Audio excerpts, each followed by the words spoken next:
مسیح کے عظیم جلالی اور ببرکت نام میں آپ سب کو سلام۔ خداوند کے مقدس کلام میں سے ہم دیکھیں گے خروج کی کتاب، اس کا 25واں باب اور 10ویں آیت سے 12ویں آیت۔ اور وہ کیکر کی لکڑی کا ایک صندوق بنائے جس کی لمبائی 1.5 ہاتھ اور چوڑائی 1.5 ہاتھ اور اونچائی 1.5 ہاتھ ہو، اور تو اس کے اندر اور باہر خالص سونا منڈھنا، اور اس کے اوپر گردا گرد ایک زرین تاج بنانا، اور اس کے لیے سونے کے 4 کڑے ڈھال کر اس کے چاروں پایوں میں لگانا، 2 کڑے ایک طرف ہوں اور 2 ہی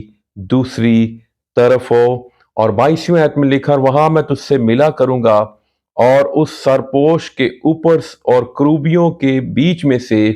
جو عہد نامہ کے صندوق کے اوپر ہوں گے، ان سب احکام کے بارے میں جو میں بنی اسرائیل کے لیے تجھے دوں گا، تجھ سے بات چیت کیا کروں گا۔ عزیزو، آج ہم خداوند کے مقدس کلام میں سے دیکھیں گے عہد کے صندوق کے بارے میں، آرک آف دی کووننٹ۔ ہم یہ دیکھیں گے کہ خدا نے یہ صندوق بنوایا، اور یہ صندوق جو ہے اس کو شہادت کا صندوق کہا گیا، اس کو خداوند کا صندوق کہا گیا، اس کو یہوہ کا صندوق کہا گیا۔ اور یہ جو صندوق تھا، یہ ٹیبرنیکل میں جو خیمہ اجتماع ہے اس کے 3 حصے تھے: صحن، پاک مکان اور پاک ترین مکان۔ اور یہ پاک ترین مقام جو ہولی آف ہولیز ہے، اس میں یہ عہد کا صندوق ہوتا تھا، اور سال میں ایک دفعہ جو سردار کاہن ہے وہ کفارہ دیتا تھا، اور اس کا خون لے کے جو عہد کا صندوق ہے اس کا سرپوش، اس کا جو ڈھکن ہوتا تھا، مرسی سیٹ، اس کے اوپر وہ خون چھڑکتا تھا، اور یوں ساری قوم کے گناہوں کا وہ کفارہ ادا کرتا تھا۔ اور خدا اسی سرپوش کے اوپر جو 2 کروبی تھے جو اس کے محافظ تھے، جو محافظت کو ظاہر کرتے ہیں، ان کے درمیان میں سے خدا بولتا تھا۔ اور یاد رکھیے، کروبی جو ہیں وہ خدا کا تخت ہیں، اور خدا ان پر بیٹھتا ہے۔ یہ جو عہد کا صندوق تھا، یہ 2.25 فٹ اس کی چوڑائی تھی، 2.25 فٹ اس کی اونچائی تھی، اور اس کی جو لمبائی تھی 3.25 فٹ، اور یہ مستطیل تھا یعنی ریکٹینگل، اور یہ کیکر کی لکڑی کا بنا ہوا صندوق تھا، اور اس کے اندر اور باہر سونا منڈھا گیا تھا۔ یاد رکھیے کہ عہد کا جو صندوق تھا، یہ خداوند کی پریزنس، اس کی حضوری کو ظاہر کرتا تھا، اور یہ بنی اسرائیل اس سے بڑی بڑی فتوحات حاصل کرتے رہے، اور جب وہ کوچ کرتے تھے تو وہ یہ کوچ کرتا تھا، یہ سب سے پہلے آگے ہوتا تھا، اور اس کی رہنمائی میں بنی اسرائیل جو ہیں وہ کوچ کرتے تھے، اور جہاں پر یہ رک جاتا تھا، سٹے کرتا تھا، وہاں پر بنی اسرائیل بھی وہاں پر سٹے کرتے تھے، اپنے خیمے وہاں پر لگا لیتے تھے، خیمے گاڑ لیتے تھے۔ پرانے عہد نامہ میں یاد رکھیے جتنی بھی چیزیں ہیں، خیمہ اجتماع ہے، قربانیاں ہیں اور عیدیں ہیں، یہ ان کو اگر ہم عبرانیوں کے خط میں پڑھیں 10ویں باب میں، تو یہ ساری چیزیں عکس تھیں۔ یہ ساری چیزیں ایک آنے والی حقیقت کو پیش کر رہی تھیں،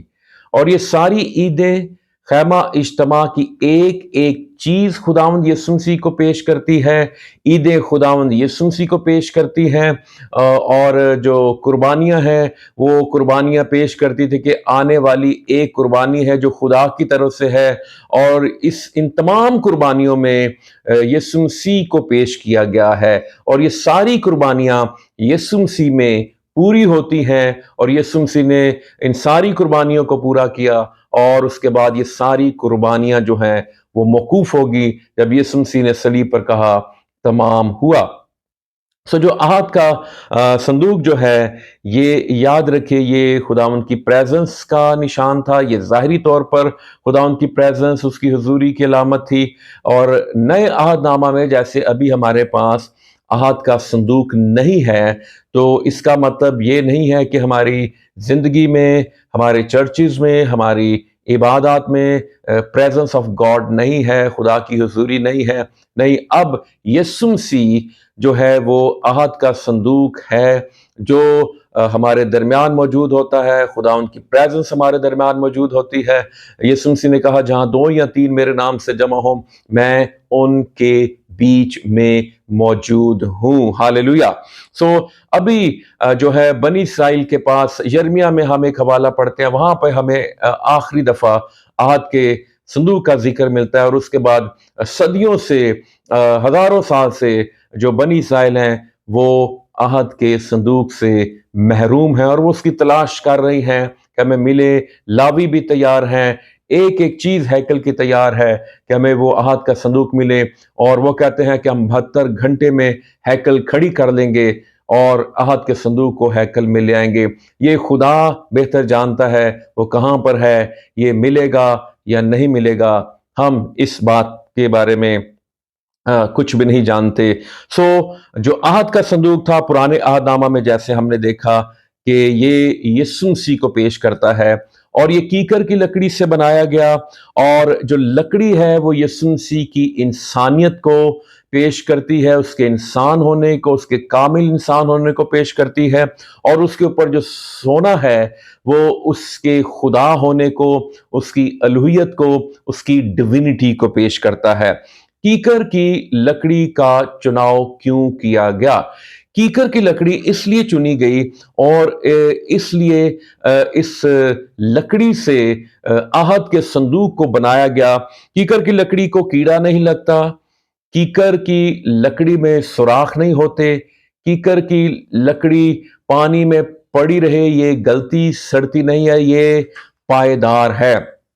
سو کیکر کی لکڑی جو ہے وہ یسوع مسیح کو پیش کرتی ہے۔ یسوع مسیح کی زندگی جو تھی وہ بے عیب تھی، وہ پاک تھی، اس کے اندر کوئی داغ، کوئی جھری، کوئی دھبا نہیں تھا، اس کو کوئی گھن نہیں لگا جب تک وہ اس دنیا میں رہا۔ اور 5 باتیں اس کے حوالے سے ہیں، وہ گناہ سے واقف نہ تھا، دوسری بات نہ اس میں گناہ تھا، تیسری بات نہ اس نے گناہ کیا، چوتھی بات نہ اس پر گناہ ثابت ہوا، اور 5ویں بات وہ ہماری طرح سب باتوں میں آزمایا گیا تو بھی بے گناہ رہا۔ اور عبرانیوں 9 باب کی 4 اور 5 آیت ہمیں بتاتی ہے عہد کے صندوق کے اندر 3 چیزیں تھیں۔ ایک من سے بھرا ہوا سونے کا مرتبان تھا، اور دوسرا پھولا پھلا ہوا ہارون کا عصا تھا، اور تیسرا اس کے اندر عہد کی جو تختیاں تھیں۔ اب یہ تینوں چیزیں جو ہیں، جو سونے سے بھرا ہوا مرتبان ہے یہ اس کی پروردگاری کو پیش کرتا ہے، اور جو ہارون کا عصا ہے یہ مذہبی روحانی قیادت کو پیش کرتا ہے، اور جو عہد کی تختیاں ہیں یہ شریعت خدا کے کلام کو پیش کرتا ہے۔ ایک اور پہلو بھی ہے اس کا کہ من سے بھرا ہوا جو مرتبان ہے، بنی اسرائیل کو 40 سال خدا من کھلاتا رہا، لیکن وہ اس خوراک کے بارے میں کہتے رہے یہ نکمی خوراک ہے، ہمیں اس سے کراہیت آتی ہے۔ اس کا مطلب تھا کہ انہوں نے اس خوراک کو رد کر دیا۔ پھر ہم دیکھتے ہیں جو ہارون کا عصا تھا اس کے بارے میں داتن، ابیرام اور کورہ نے بھی ہارون اور موسیٰ کی قیادت کو رد کر دیا، اور اس کا مطلب یہ ہے کہ قیادت کو بھی رد کر دیا گیا۔ پھر تیسرے عہد کی تختیاں جو تھیں، جو 2 لوہیں تھیں، موسیٰ جب لے کے نیچے آ رہا تھا تو آلریڈی انہوں نے سونے کا بچڑا بنایا ہوا تھا، پہلا حکم وہ توڑ چکے تھے، اس لیے موسیٰ نے بھی ان تختیوں کو توڑ دیا۔ انہوں نے خدا کی پروردگاری کو رد کر دیا، قیادت کو رد کر دیا، اور انہوں نے خدا کے احکام کو رد کر دیا۔ اب یہ تینوں چیزیں عہد کے صندوق کے اندر تھی، اور اس کے اوپر ڈھکن تھا، اور اس کے اوپر جو خون وہ چھڑکا جاتا تھا۔ اب اندر اس کا مطلب یہ ہے ان کی اکتاہٹ تھی، بیزاری تھی، ان کی بڑبڑاہٹ تھی، ان کی شکایتیں تھیں، شکوے تھے، اور لیکن خدا نے ان کی بنی اسرائیل کی ساری کمزوریوں کو اس جو سرپوش ہے اس ڈھکن سے ڈھانپ دیا تھا۔ اب خدا جب اس عہد کے صندوق پر نظر کرتا تھا تو خدا کو ان کی بڑبڑاہٹ، شکایتیں، کمزوریاں نظر نہیں آتی تھی، خدا کو وہ خون نظر آتا تھا۔ آج بھی جب ہم اس کے لہو میں چھپ جاتے ہیں تو ہماری کمزوریاں، ہمارے عیب، ہمارے داغ، ہماری جھریاں، ہماری سستیاں، ہمارے سب کچھ چھپ جاتے ہیں یسوع مسیح کے خون کے باعث۔ اور خروج 12ویں باب کی 13ویں آیت میں لکھا ہے، خدا نے کہا تھا میں خون کو دیکھ کر تم کو چھوڑتا چلا جاؤں گا۔ یہ عہد کا جو صندوق ہے یہ مکاشفہ تھا۔ یاد رکھیے آپ خدا کی پریزنس، خدا کی حضوری کے بغیر کچھ بھی نہیں ہے۔ جو عہد کا صندوق ہے وہ اس کی پریزنس کو پیش کرتا ہے، اور یہی جو عہد کا صندوق تھا یہ بنی اسرائیل کے ساتھ تھا جب وہ یریحو کی دیوار کے چکر لگا رہے تھے، 13 چکر انہوں نے لگائے تو پریزنس کے باعث وہ یریحو کی دیواریں گر گئیں۔ یاد رکھیے اگر آپ کی زندگی میں پریزنس نہیں ہے، اور پریزنس کے ساتھ، حضوری کے ساتھ فرما برداری کا ہونا بھی بہت ضروری ہے۔ پریزنس بھی ساتھ تھی، حضوری بھی ساتھ تھی، لیکن وہ خدا کی فرما برداری کر رہے تھے۔